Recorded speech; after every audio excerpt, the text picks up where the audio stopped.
एफेकिया means absence of crystalline lens called aphakia में क्या रहता है, जो प्यूपिलरी एरिया रहता है ना, वहाँ से लेंस absent रहता है। ठीक है, अब हम कोस की बात की जाए तो जो एफेकिया वाला पर्सन रहता है ना, वह हाई हाइपरमेट्रोपिक रहता है। क्यों, अभी बताते हैं। कोस की बात की जाए तो कोस कंजेनाइटल होते हैं, सर्जिकल होते हैं। कंजेनाइटल कोस रेयर होता है, सर्जिकल मोर कॉमन कोस सर्जिकल एफेकिया ही होता है। अगला ट्रोमेटिक होता है, या फिर अब्जॉर्प्शन ऑफ लेंस मैटर का एब्जॉर्प्शन हो जाता है। आगे हो जाएगा पोस्टीरियर डिसलोकेशन ऑफ लेंस, तो यहाँ पे लेंस था ना, वो पोस्टीरियर डिसलोकेट हो जाता है, तो इसको अपन क्या कहते हैं, ऑप्टिकल एफेकिया कहते हैं। क्यों, क्योंकि अभी भी लेंस तो है ऑप्टिकल, लेकिन एफेकिया हो गया। ठीक है, इसके बाद हम ऑप्टिक्स की बात की जाए तो ऑप्टिक्स में हम बताएंगे कि टोटल आई की पावर कितनी रहती है। इस टोटल आई की पावर रहती है 60 डायप्टर।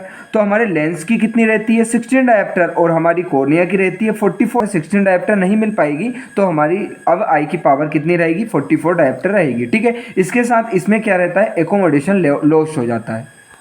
अब हम देख लेते हैं क्या क्या क्लिनिकल फीचर मिलते हैं। तो क्लिनिकल फीचर की बात की जाए तो सबसे पहले सिम्टम, तो सिम्टम क्या आएगा, डिफेक्टिव विजन रहेगा, और उसको इरिथ्रोप्सिया और साइनोप्सिया, बोले तो लाल और नीली कलर की इमेज दिखेगी उसको। क्यों, क्योंकि due to excessive entry of the ultraviolet rays and infrared का ज़्यादा एंट्री हो जाएगी, क्योंकि अब लेंस नहीं है तो ज़्यादा से ज़्यादा अपनी रे इंटर कर रही है आँख में। इसकी बात की जाए साइन की बात की जाए तो साइन हमें से कहाँ से चालू करते हैं, आई से। आई के बाहर से देखेंगे तो आई बॉल का इसमें कोई चेंज नहीं है, क्योंकि लेंस अब्सेंस है, आई तो नॉर्मल है। ठीक है, आई बॉल तो नॉर्मल है। अब हम कॉर्निया की बात करते हैं, तो कॉर्निया में स्कार में भी सीन कब मिलेगा, या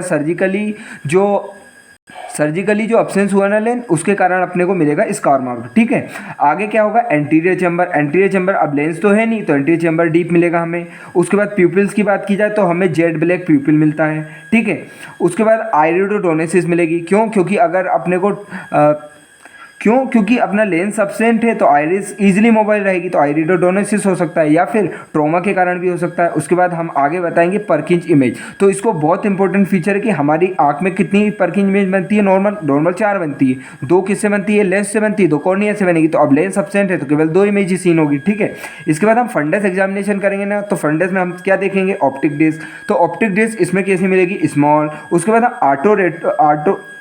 ऑटो रिफ्रैक्टोमेट्री या फिर रेटिनोस्कोपी करेंगे ना, तो हमें हाइपरमेट्रोपिया मिलेगा। ठीक है, इसके बाद हम ट्रीटमेंट की बात करें ना, तो ट्रीटमेंट की में कौन से, इसमें इंपॉर्टेंट बात है कि ये मॉडलिटी फॉर करेक्टिंग एफेकिया कितनी होती है, 4। पहला क्या है, spectacled, contact lens, intraocular lens, या फिर रिफ्रैक्टिव कॉर्नियल सर्जरी।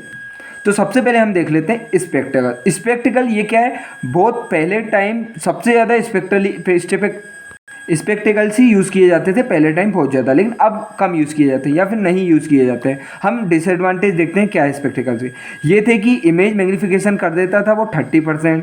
ठीक है, तो जो यूनिलेटरल आपको एफेकिया होता है ना, तो उसमें ज़्यादा इफेक्टिव नहीं रहता था। उसके बाद स्फेरिकल और chromatic abrasion of thick lenses, जो थिक लेंसेज रहते हैं ना, उसमें अब्रेशन आ सकते हैं। उसके बाद इसमें फील्ड विजन क्या रहता है, लिमिटेड रहता है। ठीक है, स्पेक्टिकल्स में फील्ड विजन, मतलब इसमें क्या होती है, फील्ड विजन हमारी क्या रहती है, लिमिटेड रहती है, मतलब साइड का अपन देखने में दिक्कत आएगी क्योंकि ये डंडी आ जाएगी। ठीक है, उसके बाद इसमें प्रिज्मेटिक इफेक्ट आता है। क्यों, क्योंकि जो ग्लास है ना बहुत मोटा होता है, तो प्रिज्मेटिक इफेक्ट आएगा। उसके बाद इंपॉर्टेंट बात है, इसमें रोविंग रिंग स्कोटोमा मिलता है। इसको एक और बात, इसको जैक इन बॉक्स फिनोमिना भी कहते हैं।